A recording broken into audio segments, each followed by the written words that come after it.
Hi, Unit 6, New Syllabus Part 2. சங்க காலத்தை பற்றி பார்க்கலாம். சங்க காலம் வந்து கிமு 300லேருந்து கிபி 300 வரைக்கும். சங்கம்னா என்னென்னா, புலவர்கள் பலர் சேர்ந்து கூடி தமிழை வளர்த்துருக்காங்க. அதுதான் வந்து சங்க காலம். ஓகேவா? சங்க காலத்தை 3 இதாக பிரிக்கிறோம்.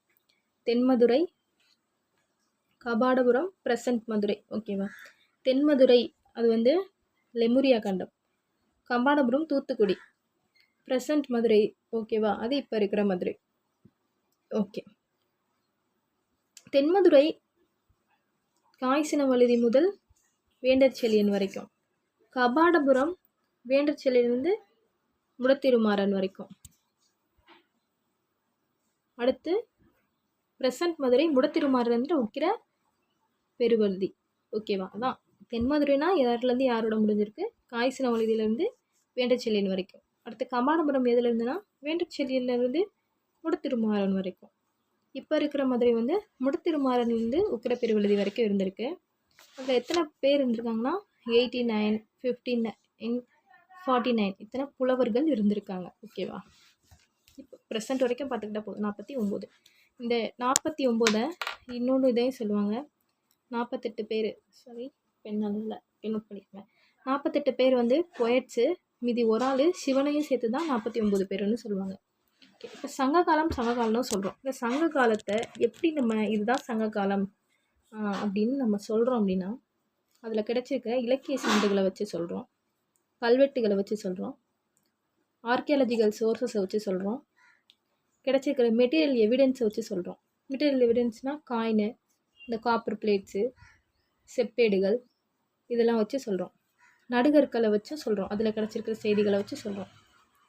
தமிழ் அல்லாத மற்ற இலக்கியங்களில் என்னென்ன சொல்லியிருக்காங்க அதையும் வச்சு நம்ம வந்து சொல்கிறோம். ஓகேவா?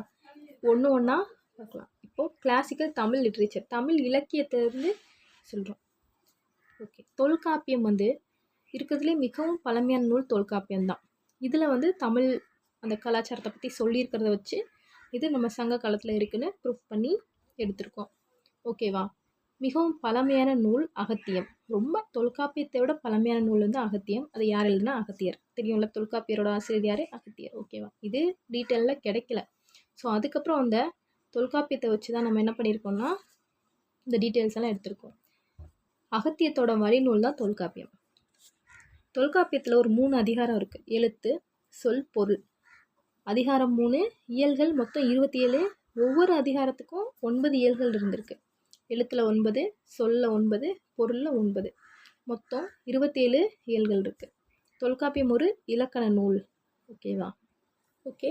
தொல்காப்பியம் முடிஞ்சிருச்சு. அடுத்து வேறு எங்கேருந்து சான்றுகள் எடுத்திருக்கோம்? 8 தொகை 10 பாட்டு. ஓகேவா? இதுக்கு தான் 18 மேஜர் 1 சொல்லுவாங்க. அந்த 8 தொகை தான். ஆந்தாலஜிஸ் அப்படின்னா 8 தொகை, இடில்ஸ் அப்படின்னா 10 பாட்டு. 8 தொகை நமக்கு தெரியும்ல. நச்சினை, குறுந்தொகை, ஐங்குறு, நூறு, 10 பரிபாடல், கலித்தொகை, அகநானூறு, புறநானூறு. அடுத்து 10 பாட்டு நூல்கள் திருமுருகாற்றுப்படை, பொருணராற்றுப்படை, பெரும்பானாற்றுப்படை, சிறுபானாற்றுப்படை, கூத்தராற்றுப்படை, குறிஞ்சிப்பாட்டு, முல்லைப்பாட்டு, பட்டினப்பாலை, மதுரை காஞ்சி, நெடுநல்வாடை. அடுத்து எங்கேருந்து எடுத்திருக்கோம்? 50 காப்பியங்கள்லேருந்து இந்த சான்றுகளை எடுத்திருக்கோம். சிலப்பதிகாரம், மணிமேகலை, சீவக சிந்தாமணி, வளையாபதி, குண்டலகேசி. ஓகே. இது சும்மா என்னோடய ரெஃபரன்ஸ்க்காக போட்டு வச்சேன், வேணா பார்த்துக்கோங்க. இந்த இடத்துல ஒரிசா ரீஜன் இருந்ததா? இங்கே கலிங்கர்கள் ஆட்சி செஞ்சாங்க. கலிங்கர்கள் அதோட ஹெட் யார்னா காரவேலர். இந்த காரவேலரோட கல்வெட்டு அதுதான் கதியும்பா கல்வெட்டு. யாரை பற்றி சொல்லுதுன்னா காரவேலர் பற்றி சொல்லுதுன்னு. ஆந்திராவில் வந்து சதவாகனாஸ் இருந்திருக்காங்க. புத்த மதத்தோட தூண்கள் அங்கே கிடச்சிருக்கு. ஓகேவா? இந்த சதவாகனாஸோட கேபிட்டல் என்ன? பிரதிஸ்தான் இல்லைன்னா பைத்தான்னு சொல்கிறாங்க. ஆந்திரா கர்நாடகாவில் வந்து அசோகரோட இன்ஸ்கிரிப்ஷன் இருந்திருக்கு. அது பிராகிருத மொழியில் இருந்திருக்குன்னு சும்மா ஒரு டேட்டா அதை எழுதி வச்சுருக்கேன். ஓகே. தமிழ் பிராமி கல்வெட்டுகள் எங்கெங்கே கிடச்சிருக்கு? தமிழ் பிராமி கல்வெட்டுனா தமிழும் பிராமின் இந்த எழுத்து வடிவமும் சேர்ந்தா தமிழ் பிராமி கல்வெட்டு. இது தமிழ்நாட்டில் 30 இடத்துல கிடச்சிருக்கு. மதுரையை சுற்றியுள்ள 30 இடத்துல கிடச்சிருக்கு. அதில் தான் ஜெயின் அதாவது சமண முனிவர்கள் இருந்ததுக்கான சான்றுகள் அந்த குகையில் கிடச்சிருக்கு. ஓகேவா? தமிழ் பிராமி கல்வெட்டு முக்கியமாக எந்த இடத்துல கிடச்சிருக்குன்னா மாங்குடி, முத்துப்பட்டி, புகழூர், அரச்சலூர், கொங்கர், புளியங்குளம், ஜாம்பை, அழகர்மலை, கீழ்வளவு, மாங்குளம் இந்த இடத்துலலாம் வந்து என்ன கிடச்சிருக்கு? தமிழ் பிராமி கல்வெட்டு கிடச்சிருக்கு. 3வது ஆர்கியாலஜிக்கல், அகழ்வாராய்ச்சி மூலமாக கண்டுபிடிச்சது. முதல்ல நம்ம என்ன பார்த்தோம், ஒரு 6 சான்றுகள் சொன்னோமா, அதில் 2 சான்றுகள் முடிஞ்சிச்சு. இப்போ 3வது சான்று நம்ம பார்த்துட்ருக்கோம். இந்த எங்கெங்கெல்லாம் இந்த ஆர்கியாலஜி பண்ணி எடுக்கிறாங்கன்னா, அரிக்கமேடு, அழகன்குளம், உறையூர், காஞ்சிபுரம், காவிரி பூம்பட்டினம், கொர்க்கை, வாசவசமுத்திரம், கீழடி, கொடுமணல், பட்டணம், இந்த இடத்துலலாம் வந்து அகழ்வாராய்ச்சி பண்ணி அதில் கிடச்சிருக்கிற பொருட்களை வச்சு நமக்கு சொல்லியிருக்காங்க. ஓகே, அரிக்கமேடு ஃபஸ்ட்டு நமக்கு முக்கியமாக தெரிஞ்சுக்க வேண்டியது, இந்த அரிக்கமேடு ஒரு முக்கியமான ஒரு துறைமுகமாக நகரமாக இருந்திருக்கு. ஓகேவா, இதை யார் ஃபஸ்ட்டு கண்டுபிடிச்சானா ஏஎஸ்ஐஸ் அந்த ஆஃபீஸர்ஸ் தான் வந்து கண்டுபிடிச்சிருக்காங்க. ராபர்ட் எரி, மார்டிமர் வீலர் 2 பேரும் கண்டுபிடிச்சிருக்காங்க. இவங்க 2 பிரிட்டனை சேர்ந்தவங்க. ஜேஎம் காசல் இவர் ஃப்ரான்ஸை சேர்ந்தவர் கண்டுபிடிச்சிருக்காரு. ஏ கோஸ் அண்ட் கிருஷ்ணதேவா இவங்க நம்ம இந்தியாவை சேர்ந்தவங்க, இவங்களும் அகழ்வாராய்ச்சி பண்ணியிருக்காங்க. அரிக்கமேடு பாண்டிச்சேரியை சேர்ந்த ஒரு துறைமுகம். இது ஒரு திட்டமிடப்பட்ட நகரமாக இருந்திருக்கு. பிளான் பண்ணி கட்டியிருக்காங்க. அவங்க கிடங்குகள்லாம் கிடச்சிருக்கு. அதில் ஏதாவது திங்ஸ் இருந்திருக்கும்.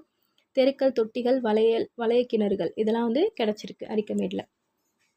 ஓகே, இது வந்து ஆந்திராவில் அமராவதி அப்படிங்கிற பிளேஸ்லையும், கர்நாடகாவில் நாகார்ஜுனா கொண்டா அப்படிங்கிற 2 இடத்துலையும் புத்தர்களோட ஸ்தூபங்கள் கிடச்சிருக்கு. புத்தி ஸ்தூபாஸ் கிடச்சிருக்கு. ஓகேவா, இது எதை பற்றி சொல்லுதுன்னா தமிழ் கலாச்சாரத்தை பற்றி சொல்லுது அப்படின்னு சொல்லியிருக்காங்க. ஸோ அதனால் இங்கே நோட் பண்ணி வச்சுருக்கேன். அடுத்து மெட்டீரியல் ரிசோர்ஸ்னால் நாணயங்கள், செப்பேடு இந்த மாதிரி சொல்லியிருக்கேன்ல. ஃபஸ்ட்டு காயின்ஸ் வச்சு நமக்கு என்ன தெரியுதுன்னா, காயின்ஸ் பற்றி படிக்கிறது நியூமிஸ்மேட்டிக்ஸ், நாணயவியல். இப்போ வந்து காப்பர், சில்வர், கோல்டு, ஓகேவா, இதெல்லாம் வந்து ரோமன் மூலியமாக நமக்கு கிடச்சிருக்கு. ரோம் நாட்டு மூலியமாக தான் நமக்கு இதெல்லாம் வந்திருக்கு. ஓகேவா, முதல்ல சங்க காலத்தில் எப்படி பண்டமாற்று முறை, மோட் ஆஃப் எக்ஸ்சேஞ்சுக்கு வந்து பண்டமாற்று முறை இருந்தது. அதுக்கப்புறமா என்ன பண்ணிட்டாங்கன்னா, அந்த பொருட்களை கொடுத்து தான் வாங்குறது, விற்கிறதுலாம் வச்சுக்கிட்டாங்க. யவனர்கள் வந்த பின்னாடி தான் கோல்டு வந்து வந்திருக்கு அப்படின்னு சொல்கிறாங்க. யவனர்கள்னால் யாராவது, கிரேக், ரோம் அண்ட் எஜிப்து.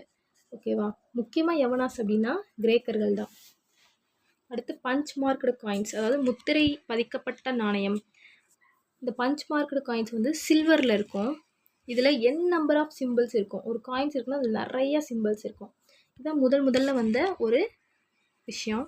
இது பஞ்ச் மார்க்டு காயின்ஸ்க்கான சான்றுகள் கொடுமணல் அண்ட் போடியில் நமக்கு கிடச்சிருக்கு. ஓகேவா, அடுத்து ரோமன் காயின்ஸ்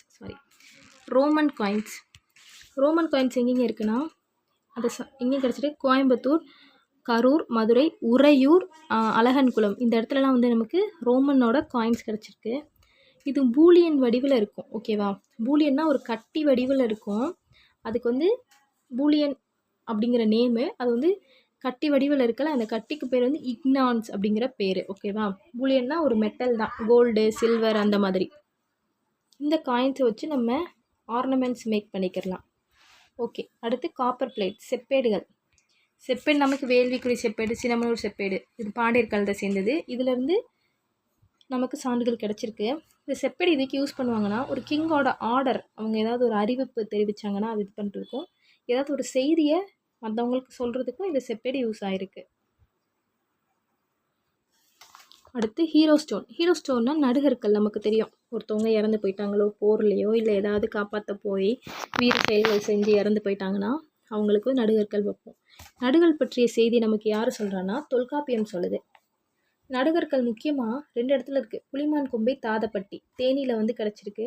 பொற்பனக்கோட்டை, புதுக்கோட்டையிலையும் கிடச்சிருக்கு. ஓகேவா, நடுகற்கள் அப்படின்னா எந்த விதமான ஸ்கல்ப்சர், எந்த வித சிலைகள், உருவங்களும் இருக்காது. வெறும் எழுத்து மட்டும் வச்சுருப்பாங்க. ஓகேவா, இது சங்கம் ஏஜுக்கு முன்னாடி வரைக்கும், சங்க காலத்துக்கு முன்னாடி காலத்து வரைக்கும். ஓகேவா, சங்க காலத்துக்கு பின்னாடி ஸ்கல்ப்சர்ஸ் இருக்குல்ல, அதாவது நடுகற்கள்னால் அதில் சிலை வடிக்கிறது இந்த மாதிரிலாம் கொண்டு வந்துட்டாங்க. அதாவது படம் வரைஞ்சி விடுறது. இதுக்கான சான்றுகள் செங்கம் திருவண்ணாமலையில் இருக்குது. பல்லவாஸ் வந்து இது மோஸ்ட்லி பண்ணியிருக்காங்க 7வது செஞ்சுரியில், அதை தான் சொல்கிறாங்க. ஓகே, நடுகற்களில் 2006 ஒரு கண்டுபிடிச்சிருக்காங்க. எங்கன்னா, கூடல் ஊர் ஆகோன் பெடுத்தியன் அந்தவன் கல் அப்படின்னு புலிமான் கொம்பையில் கிடச்சிருக்கு. புலிமான் கொம்பை ஈரோடு டிஸ்ட்ரிக்ட்னு நினைக்கிறேன். ஓகேவா, அதில் திதியன் அந்தவன் அவன் இறந்து போயிட்டான், கொன்னுட்டாங்க. ஸோ அவனை சிறப்பிக்கிற வகைக்கு நடுகற்கள் வச்சுருக்காங்க. இந்த நடுகற்கள் தான் சிற்பக்கலைக்கு முன்னோடி. ஒரு பாயிண்ட்ஸ் இருக்குது, நோட் பண்ணிக்கோங்க. அடுத்து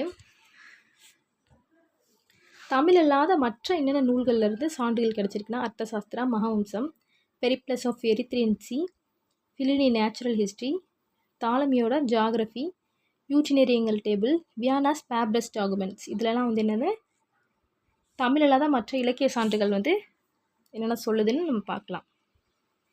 ஓகே, அர்த்த சாஸ்திரம் முதல்ல என்ன சொல்லுது? அர்த்த சாஸ்திரம் யார் எழுதியிருக்காருன்னா சாணக்கியா. அவரோட இன்னொரு பேர் கௌடில்யா. இவர் சான்ஸ்கிரிட்டில் எழுதியிருக்காரு. இவர் சந்திரகுப்த மௌரியரோட அமைச்சரவையில் இருந்தவர். அர்த்த சாஸ்திரம் எதை பற்றி சொல்லுதுன்னா தமிழ்நாட்டோட எக்கானாமி அண்ட் ஸ்டேட் கிராஃப்ட், தமிழ்நாட்டோட எக்கானாமியை பற்றியும் அந்த கலைப்பொருட்களை பற்றியும் சொல்லுது. இது பாண்டியர்களை பற்றியும் சொல்லுது. இது பாண்டியர்களோட முத்து, சங்கு, அந்த வியாபாரத்தை பற்றியும் சொல்லுது அப்படின்னு சொல்கிறாங்க. அடுத்து மகாவம்சம்.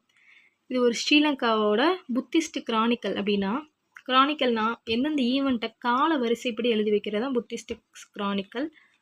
அது ஸ்ரீலங்காவை சேர்ந்த மகாவம்சம். இது இம்பார்ட்டனாக எதை பற்றி சொல்லுதுன்னா மதுரையில் நடந்த குதிரை வணிகத்தை பற்றி சொல்லுது. ஓகேவா? இது பாலி லாங்குவேஜில் எழுதியிருக்காங்கன்னு சொல்கிறாங்க.